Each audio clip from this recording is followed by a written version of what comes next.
Bueno, pues muchísimas gracias y muy buenos días a todos. Tenemos ahora una sesión para hablar del motor del cambio que tenemos que hacer en la descarbonización del planeta, ¿no? y cómo la innovación va a jugar un papel tremendamente importante, ¿no? Sabéis que la sostenibilidad es un concepto muy amplio en el cual pues, hay un marco a nivel de Naciones Unidas que fija 17 objetivos, pero quizá hoy nos gustaría hablar de forma específica de uno de ellos, que es muy relevante y además de muchísima actualidad, que es la descarbonización, ¿no? Entonces, la descarbonización yo creo que es algo en torno a lo cual hay un consenso científico alcanzado a lo largo de los últimos años bastante incuestionable en torno al reto que tenemos en el planeta, reducir las emisiones de gases de efecto invernadero, CO2, pero también otros como el metano, y eso tiene una implicación tremenda en todas las cadenas productivas de la mayoría de los sectores en los que hemos venido desarrollando tecnología durante los últimos años, ¿no? en el desarrollo pues, de la civilización. Y en ese sentido pues, tenemos durante los próximos años que transformar esos ciclos productivos, transformarlos con tecnología y con innovación para que seamos capaces de llevar a cabo las actividades sin emitir gases de efecto invernadero y que, por tanto, podamos de esa manera descarbonizar y mitigar el cambio climático que ya estamos viviendo y que, de no mitigarse, pues, tendrá efectos, como todos sabéis, pues, de gran impacto en el día a día y en la vida de las personas. Y entonces os decía que para descarbonizar pues es muy relevante la tecnología, ¿no? Y además, en algunos casos, vamos a ver hoy que hay algunas tecnologías y algunos sectores para los cuales el norte ya está claro. La generación de energía es un ejemplo, ¿no? Y nos hablarán luego aquí nuestro compañero Ruller, ¿no? de cómo desde Solar Profit pues están desplegando un proyecto muy ambicioso de energías renovables en el que el reto ya es la escala. La tecnología está ahí, pero el reto es la escala. Hay otros espacios, como por ejemplo el almacenamiento, donde todavía hace falta mucha innovación y hace falta mucha tecnología, y aquí Neus nos contará también cómo desde su compañía están siendo pioneros en el desarrollo de nuevas baterías de un solo uso que tienen aplicaciones cada vez mayores. Y luego también, además, hablaremos de cómo, más allá de desarrollar tecnologías que permiten descarbonizar algunos ciclos productivos, va a ser muy importante en la descarbonización poner precio a las emisiones, poner precio al carbono, ¿no? Que mientras las compañías y los sectores van transformándose y reduciendo sus emisiones, será muy relevante también que se desarrollen plataformas y mercados en los cuales los emisores tengan que pagar por las emisiones y ese pago se utilice para hacer offsetting, ¿no? Para compensar esas emisiones a través de proyectos de reforestación o proyectos de captura de carbono, de nuevo también con tecnología, ¿no? Entonces, de eso nos hablará luego Francisco también, que además es un ex compañero de BVI que tiene un proyecto pionero a nivel mundial y en Europa de compensación de huella de carbono, ¿de acuerdo? Entonces, como os decía, un panel muy diverso, muy anclado y muy enmarcado en descarbonización con estas tres visiones, ¿no? Y si os parece, comenzamos por lo primero que os hablaba, ¿no? Os hablaba al principio de que en algunos casos hay actividades en torno a las cuales ya tenemos clara cuál es la tecnología de descarbonización. Generación de energía es una de ellas, y en ese contexto pues las energías renovables están llamadas a ser muy protagonistas, más todavía de lo que lo son hoy, en los próximos años, ¿no? Y si cabe más todavía en el contexto actual, tras la invasión de Ucrania, en la cual la independencia energética de los países pues, ha cobrado una especial relevancia. Entonces, te quería preguntar, Roger, ¿cómo ves el desarrollo futuro de los mercados de energías renovables que estáis viendo en tu compañía y cuáles son los retos que crees que existen también para poder seguir escalando, ¿no? en esa capacidad instalada de energías renovables, tanto en lo que es vuestros mercados core como a nivel más macro? Bueno, primero de todo, gracias por dejarnos participar en este evento, Solar Profit. Creo que es importante que se mueva este tema, ¿no? Que la gente vaya cogiendo conciencia y pues felicitaros por esta actividad. Respecto a la pregunta que haces, bueno, yo creo que ya todo el mundo es consciente, ¿no? de que hay que hacer esta transición. La pregunta es si vamos a ser capaces de hacerla a la velocidad que necesitamos hacerla para llegar a esos objetivos, ¿no? Y bueno, las empresas privadas como nosotros, como Solar Profit, pues entendemos que tenemos que ser ese motor que vaya impulsando, ¿no? Esta transición a la sociedad, tanto a las personas como a las empresas.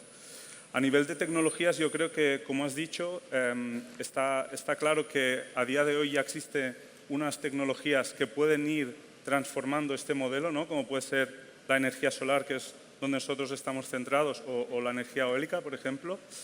Y son tecnologías que llevamos ya mucho tiempo trabajando en ellas, sobre todo en la parte de innovación.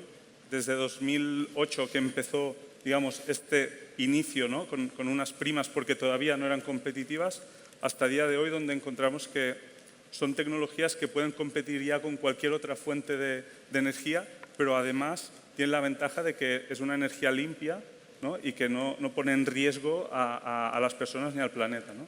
Entonces, lo que estamos viendo ya es esta transformación.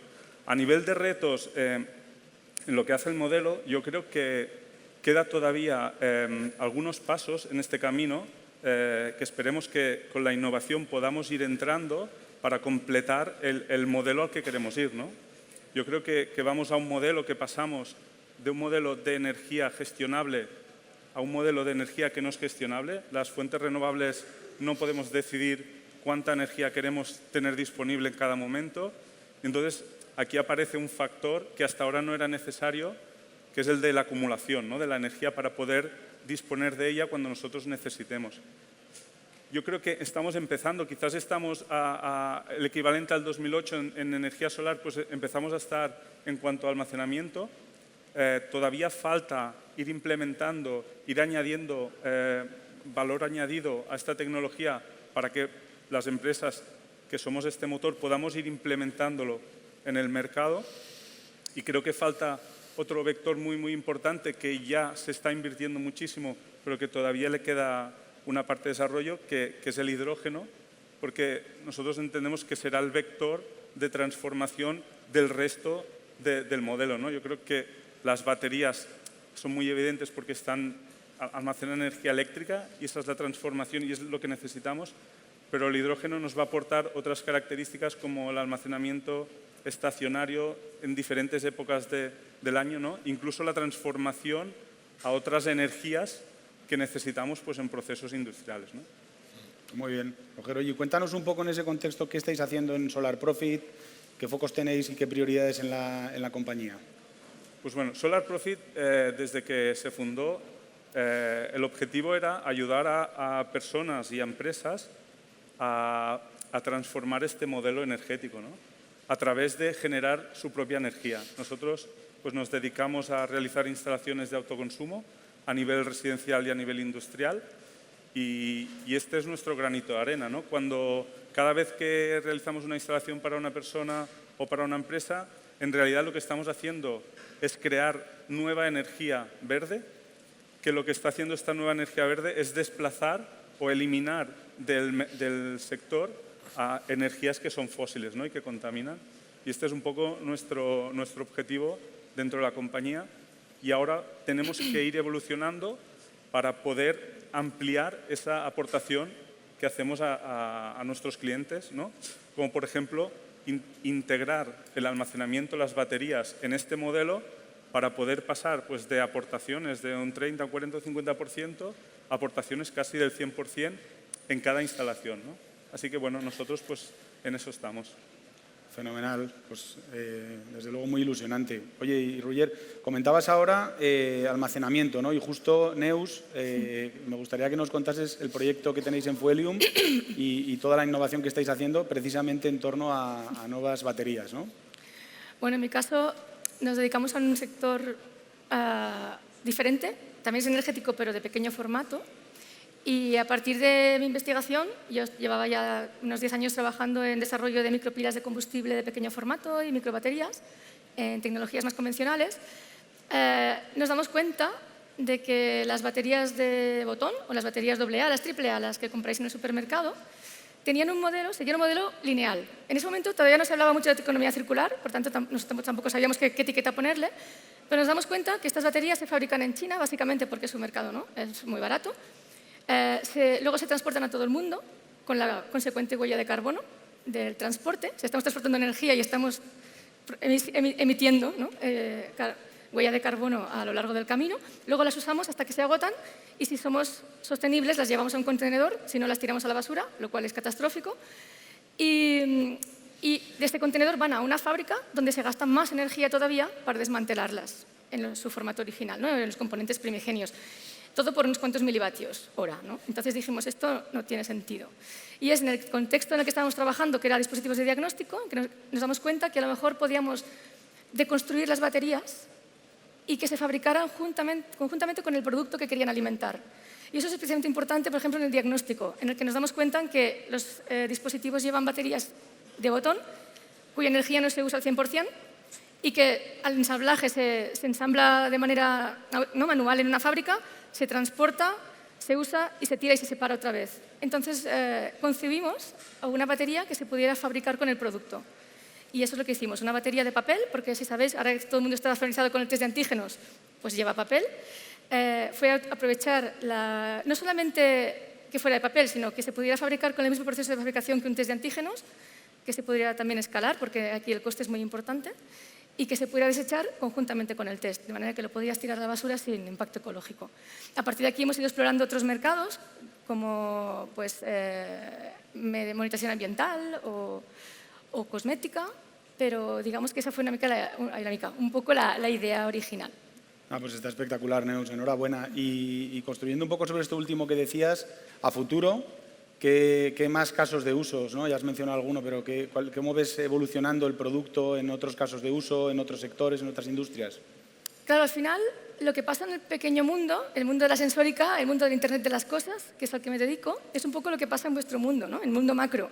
Hace 10 años hubo un boom a nivel de investigación, ya sabéis que esto va por olas, ahora toca grafeno, y que el grafeno ya está un poco de modé, ¿no?, ahora toca inteligencia artificial y quantum. Pues hace 10 años era los piezoeléctricos, los termoeléctricos, cómo generar energía con el ambiente. Y eso también se aplicaba a los sensores y al Internet de las cosas. Queríamos sensing everything, everywhere, ¿no?, y todos sensores que vigilaran por nosotros, nos cuiden. Al final todo acaba con un smartwatch que lleváis para correr, pero bueno, digamos que un poco ese es el lema. Y pasaba lo mismo. Al final nadie se preocupaba de que esta energía del movimiento, del calor, se almacenara. Entonces pasa lo mismo. Cuando quieres que te funcione el reloj no te funciona, porque no has almacenado la energía que generabas mientras corrías. Este sector acaba teniendo pilas de botón, pilas de litio, no se ha innovado prácticamente nada, ¿no? Y por tanto las fuentes de energía que captan energía del ambiente no se han podido realmente implementar en el Internet de las cosas. Y por ahí creo que deberíamos ir también. O sea, es un sector, ¿no?, que genera también grandes volúmenes, va a generar en el futuro, porque yo creo que la sensórica ha venido para quedarse, pero digamos que es un campo de investigación para mí apasionante. Totalmente, muy interesante. Pues gracias, Neus. Oye, y Francisco, pasando a ti, cuéntanos un poco sobre Climate Trade, el proyecto que comentaba antes que tenéis de compensación de huella y cómo habéis venido evolucionando estos últimos años. Bueno, Antonio, muchas gracias primero por invitarme. Yo soy de la casa y yo estuve muchos años aquí y antes venía de mentor a este evento y ahora vengo de ponente, ¿no? Y la verdad es que es un gran orgullo estar aquí.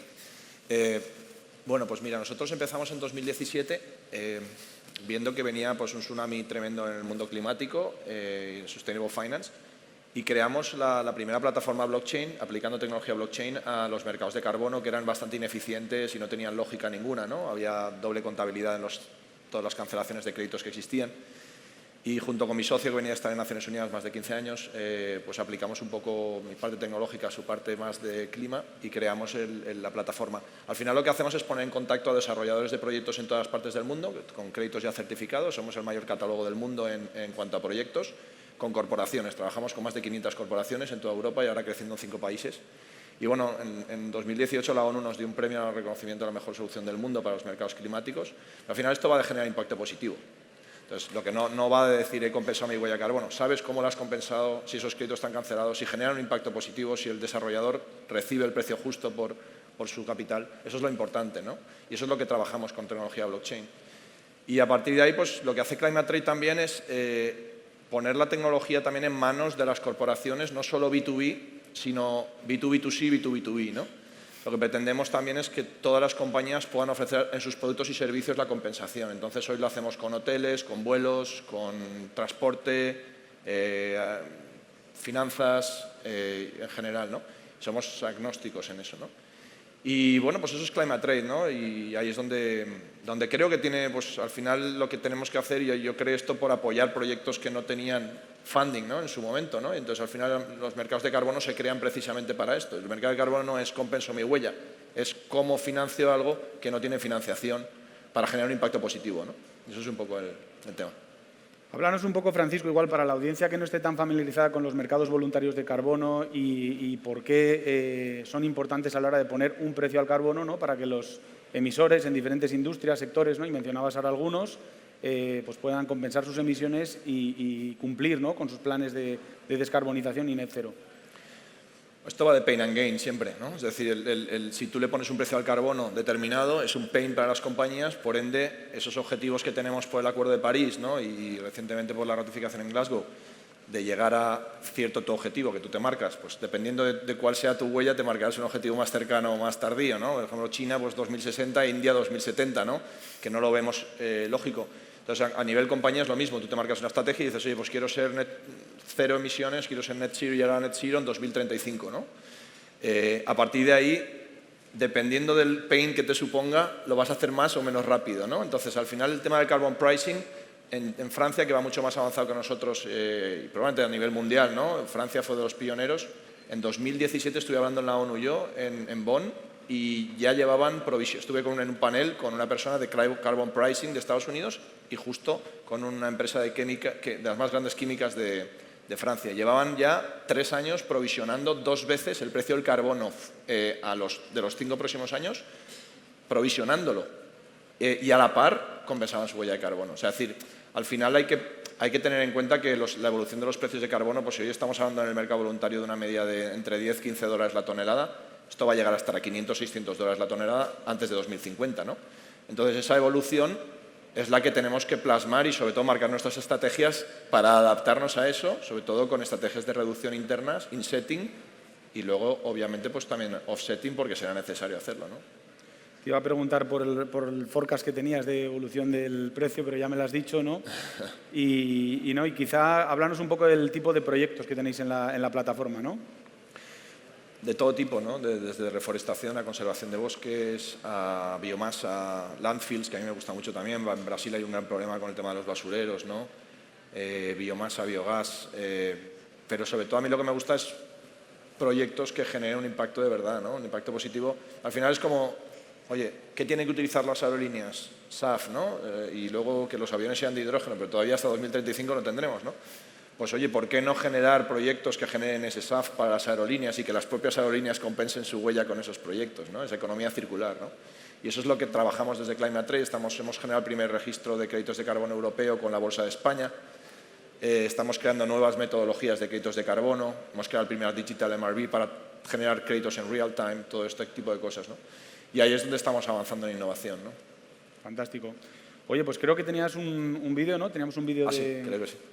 De Climate Trade, que podemos darle paso si queréis para ponerle color, ¿no? Gracias, Antonio. You are here.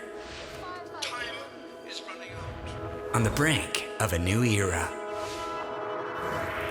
that finally brings technology in line with our planet's needs.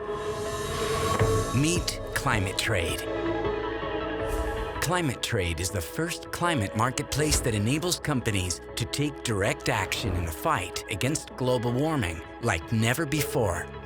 Our platform brings together the biggest sustainability projects in the world and guarantees investment and real cross-cutting impact contributing to the SDGs. These investments allow our clients to meet their environmental commitments by offsetting their carbon footprint. Our API also allows complete integration with our clients' platforms so that their users can also offset their emissions and at the same time reinforce their corporate social strategy. Blockchain is the transactional revolution that has opened the doors to a fairer world and is the technological driving force chosen by Climate Trade for its unprecedented traceability of operations, removal of bureaucracy, and commitment to transparency.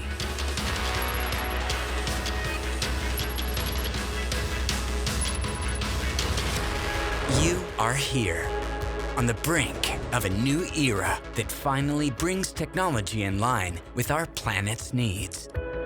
Join us for this transformation.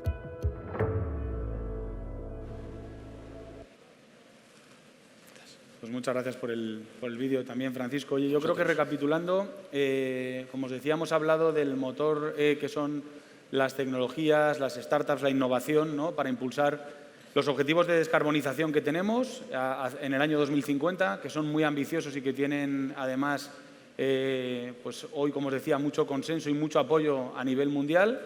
Hemos estado comentando también de cómo tenemos que empujar esos objetivos a través de tecnologías, proyectos, innovación en algunos espacios en los cuales ya tenemos el norte muy claro, ¿no?, como la generación de energías renovables, cómo hay que complementar eso con espacios en los que la innovación, como por ejemplo el almacenamiento, pues va en los próximos años a aumentar mucho su peso y sus casos de uso. Y luego, pues el rol que tiene la transición también, el offsetting del impacto que tienes, ¿no?, con un proyecto también, de nuevo, de tecnología y de innovación, ¿no?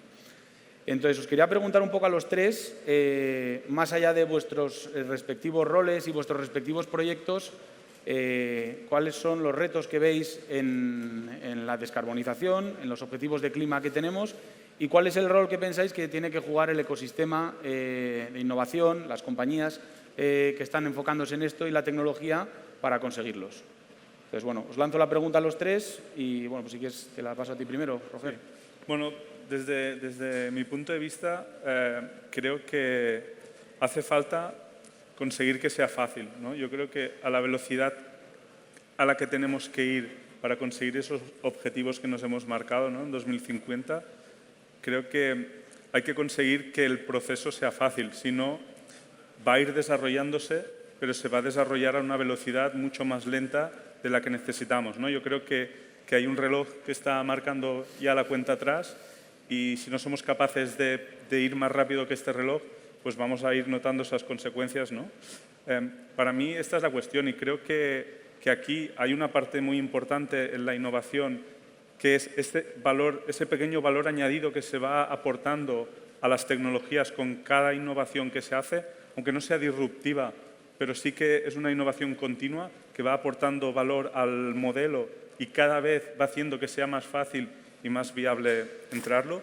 Yo creo que esta es una cuestión. Y la otra, sobre todo, y hago un llamamiento aquí a las administraciones públicas, porque están poniendo mucho esfuerzo, están poniendo mucha financiación, pero también tienen que poner mucha agilidad, porque al final las empresas privadas lo que nos acabamos encontrando es que tenemos mucho ímpetu, mucha fuerza, pero luego nos encontramos un cuello de botella en algo tan sencillo como es una tramitación administrativa, ¿no?, que hace que ese ímpetu se vaya frenando y también se genere un poco de frustración a nivel, pues, social, ¿no? Yo creo que esos son los retos que debemos mejorar. Muy relevante. Francisco, te veía sintiendo a lo que decía Roger. Totalmente alineado con él, ¿no? Sobre todo en la segunda parte, ¿no? Yo creo que necesitamos una precisión quirúrgica en ese empleo de los fondos públicos. Es decir, al final el dinero que sale del mercado de carbono europeo mandatory es el dinero que reciben los países para generar los fondos europeos ahora verdes, ¿no? El Green Mechanism, ¿no? Y al final, pues, necesitamos que esos fondos lleguen a donde tienen que llegar de verdad. Es decir, sobre todo la descarbonización del grid, ¿no? Es decir, lo que tenemos que hacer es cambiar a los combustibles no fósiles, ¿no?, súper rápido. Y el problema es que no tenemos mucho tiempo, ¿no? Y el problema es que la administración es lenta. Entonces, esto es una solución público-privada, ¿no? Y esa solución público-privada requiere de los fondos, pero que los fondos se empleen bien. Es decir, que sean efectivos, ¿no? Y el problema es que no sabemos esos fondos si están llegando, dónde están llegando, o si siempre están llegando a los mismos sitios, ¿no? Entonces, hay tecnologías disruptivas, hay gente que está haciendo cosas de forma... Y hay que ayudarles a escalar, hay que ayudarles a crecer y sobre todo esos fondos tienen que ir a donde tienen que ir, ¿no? Hay grandes compañías liderando, pues, la transición, como vosotros, como Iberdrola, como compañías energéticas, como Acciona, que es una de las líderes en sostenibilidad a nivel mundial desde hace muchísimos años, inventó la palabra sostenibilidad, ¿no? Y prácticamente, entonces al final, bueno, y esos fondos tienen que llegar para ayudarles a, sobre todo, crecer mucho más rápido y descarbonizar, porque al final la solución es público-privada. Yo pienso que va por ahí, ¿no? Neus, y tú como investigadora, además, con muchísimo track record. Bueno, y es que iba a barrer para casa, ¿no? O sea, si quieres que las cosas cambien, no hagas siempre lo mismo y, por tanto, es disrupción, disrupción y disrupción. ¿Dónde? Pues también en el sector científico, ¿no? Y como no, también me voy a quejar, ¿no? Fondos. Pues faltan inversiones valientes para poner a los mejores cerebros a trabajar. Y falta cambiar el programa de incentivos a los científicos para que en vez de escribir artículos científicos pues tengan que aportar soluciones a la sociedad de manera efectiva, ¿no? Y eso significa pues, que vayan al mercado. Y por tanto, pues disrupción e inversión. Esa es la fórmula y 10 añitos y lo cambiamos todo. Fenomenal. Pues muy bien. Oye, pues nada, muchísimas gracias a los tres. Un placer haber podido charlar un ratito con vosotros y muchas gracias a todos también por haber asistido.